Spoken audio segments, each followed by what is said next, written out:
like you lost another one.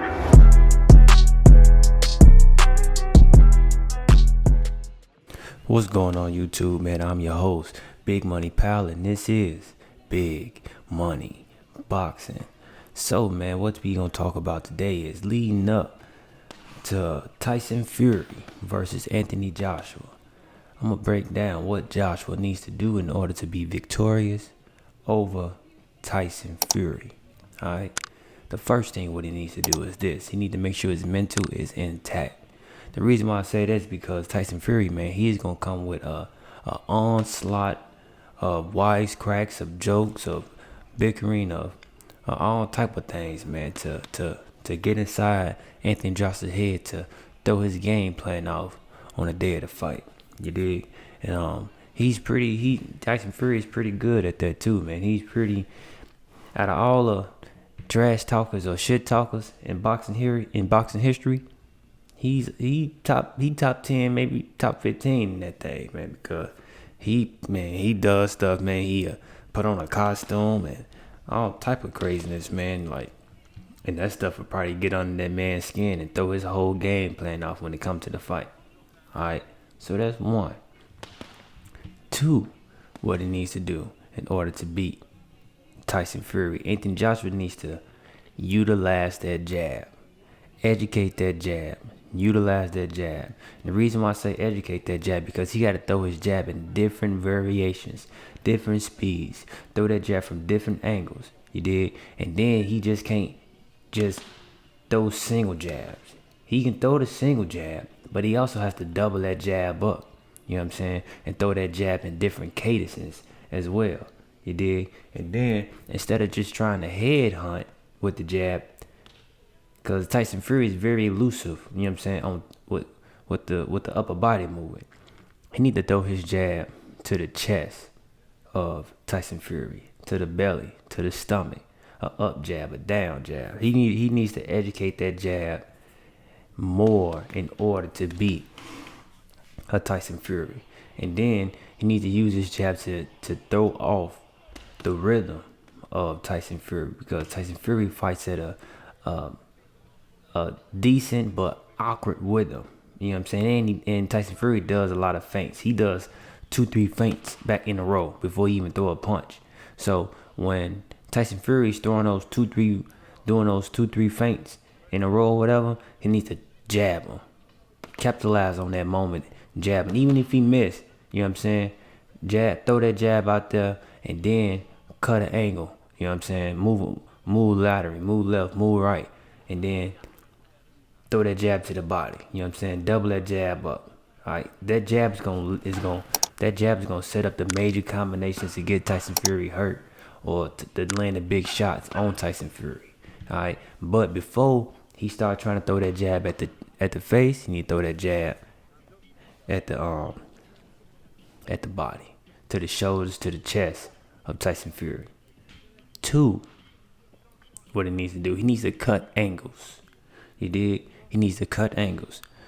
And the reason why I say this, because Tyson Fury, man, he's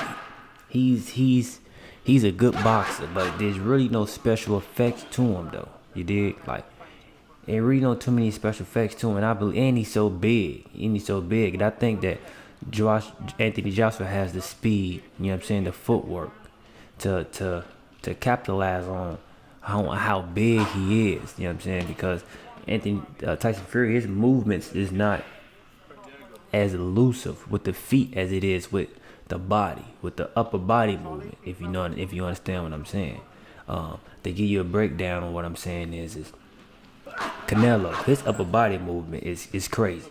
His head movement, his upper body movement is phenomenal, but his feet ain't really like that. Somebody who has good feet, that good distance and good timing with their feet is Shakur Stevens. You know what I'm saying? He can get in and get out, you know what I'm saying, by using his feet. His defense is in his legs. It's not really so much in the upper body movement, the blocks and the slips and the dips and you know what I'm saying? It's in his feet. Now with somebody who good at cutting angles, of course Lomachenko, he's pretty fair at cutting them angles. But Anthony Joshua, he's a big dude. I don't expect him to be as elusive or as quick on the feet as those guys, but he's quick enough to dance around and move around Tyson Fury. You dig? So educate those. He needs to cut those angles on Tyson Fury when he's punching. He needs to move left or move right. Don't stand there and don't retreat. Don't retreat 2-3 steps back. You dig? He needs to cut an angle. If he do 2 or 3 steps back, he needs to do that at an angle. You know what I'm saying? So the first step going back can be just straight back, but that second one, it has to be he's stepping to the right or he's stepping to the left. Preferably whatever punch or whatever hand he's leading with, or that's finishing that combo. So if he throws a 1-1-2, on that two, he needs to be cutting right. If he throws a 2-3-3, he needs to, you know what I'm saying? He needs to cut left. You know what I'm saying? So that's what he needs to do with the feet, man. And I really think he has that. I really think he has those tools, man. One thing he don't need to do as he's doing all this stuff, he don't need to stand there in the ring with him. He needs to be first. He gotta be first. You know what I'm saying? He has to capitalize on every moment, which leads me to my next which leads to my last one. 3. He has a punch in combination. He's already a fair combination puncher. Anthony Joshua is. He utilizes the uppercuts, the hooks to the body and whatnot. Really needs to punch in combination. Just the single punches, he needs to do more. If he's punching he had to punch in 2-3 punch combinations, 3-4 punch combinations in order to capitalize on Anthony Joshua. Tyson Fury. Now, he's very capable, man. I really believe that Anthony Joshua has what it takes to beat Tyson Fury. But he has to do these things, though, in order to beat him. If he just standing there trying to box with him, he going to get outboxed and then murder she wrote. You did, because Tyson Fury is a phenomenal boxer at heavyweight. And he has the ability to switch, too. Now, he hasn't done it recently, but I'm pretty sure if he wanted to or if he needed to, he can go from lefty to righty. You know what I'm saying? Orthodox to southpaw. But these are the things that Anthony Joshua needs to do. You know what I'm saying? He needs to make sure his mental intact. Don't let the trash talk throw his game plan off. He needs to stay focused. You know what I'm saying? And then 2, utilize the jab. Educate that jab. Triple jabs, double jabs, jab to the sternum, jab to the chest, jab to the body. These are the things that he has to do. 3, punching combinations. And then if he's getting inside, he really needs to work that body, bang that body. But the main thing though, y'all gonna hear me say this a lot on my podcast and everything, is the jab. The jab is the key, because the jab is going to set up the good shots. The jab is going to throw his timing off. The jab is going to get him out of trouble. The jab is going to throw Tyson Fury rhythm off. You know what I'm saying? The jab. The jab is the key.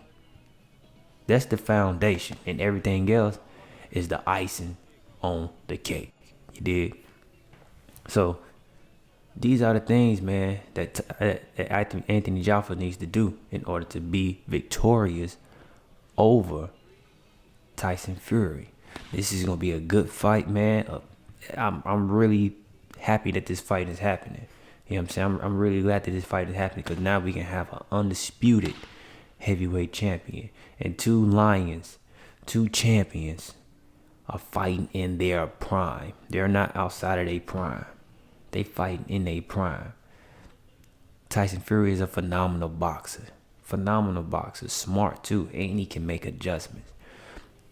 Anthony Joshua needs to be able to do those same things. He has to be able to make the adjustments.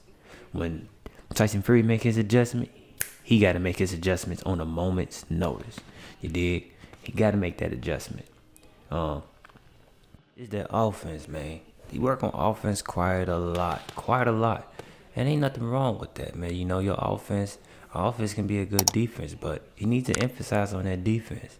I see him doing a lot of strength and conditioning, you know what I'm saying? And that's cool, man. He's a big dude, man, you know. And in the heavyweight, man, you got to be strong. You got to be powerful.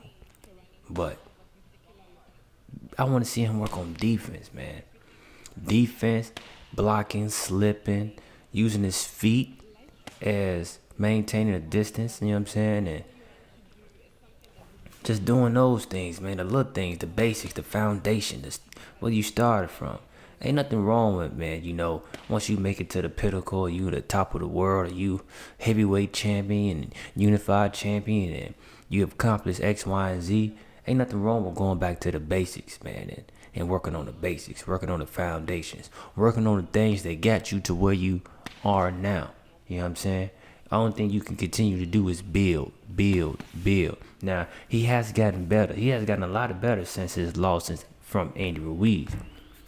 A lot better, because in the Pulev fight, you saw him maintaining his composure and, you know what I'm saying, maintaining his distance and cutting that angle. You know what I'm saying? He cut that angle. When he threw that uppercut, he cut that angle on that young man. You dig? And he threw that uppercut again.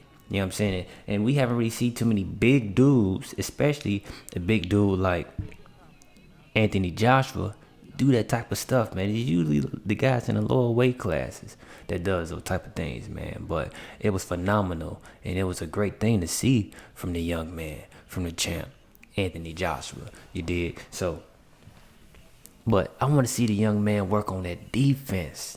You know what I'm saying? Now, he has to work on that defense. You know what I'm saying? Because you already know the game, man. The boxing is to hit and not get hit. Hit to get, not get hit. You did. Play checkers, not chess. You did. He got to be smart, man. And a smart fighter is a defensive fighter as well as an offensive fighter. You know what I'm saying? So just as well you putting that emphasis on that offense, apply that same energy to that defense. I think he should be as decent for defensive minded just as well as he is offensive minded. You did. But this is just from my point of view, my perspective. If there's anything else that I didn't point out, you know what I'm saying? Y'all make sure y'all comment and we can discuss that thing. We can talk about that thing, you know? This is Big Money Boxes, man. I am Big Money Pal. You dig? And make sure y'all like, share, and subscribe to the channel. Follow me on Instagram at Big Money Boxing. And the best is yet to come. The best is yet to come.